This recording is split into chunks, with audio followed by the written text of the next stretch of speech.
Chapter 20.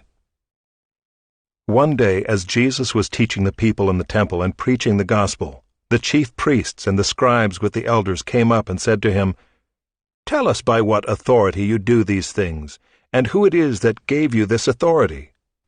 He answered them, "I also will ask you a question. Now tell me, was the baptism of John from heaven or from man?"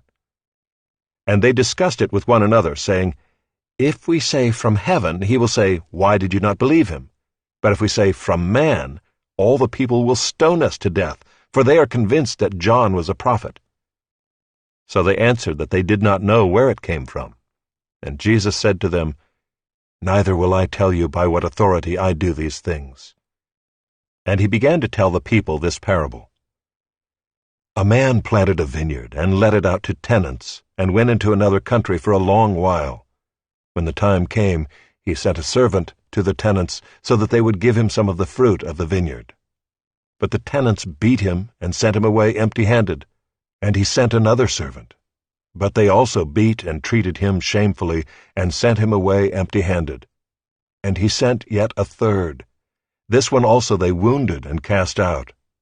Then the owner of the vineyard said, "What shall I do? I will send my beloved son, perhaps they will respect him." But when the tenants saw him, they said to themselves, "This is the heir. Let us kill him so that the inheritance may be ours." And they threw him out of the vineyard and killed him. What then will the owner of the vineyard do to them? He will come and destroy those tenants and give the vineyard to others. When they heard this, they said, "Surely not." But he looked directly at them and said, "What then is this that is written? The stone that the builders rejected has become the cornerstone.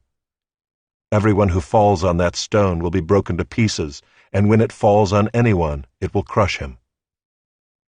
The scribes and the chief priests sought to lay hands on him at that very hour, for they perceived that he had told this parable against them, but they feared the people. So they watched him and sent spies, who pretended to be sincere, that they might catch him in something he said, so as to deliver him up to the authority and jurisdiction of the governor. So they asked him, "Teacher, we know that you speak and teach rightly and show no partiality, but truly teach the way of God. Is it lawful for us to give tribute to Caesar or not?" But he perceived their craftiness and said to them, "Show me a denarius. Whose likeness and inscription does it have?" They said, "Caesar's."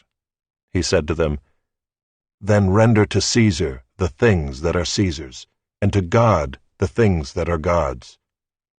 And they were not able in the presence of the people to catch him in what he said, but marveling at his answer, they became silent. There came to him some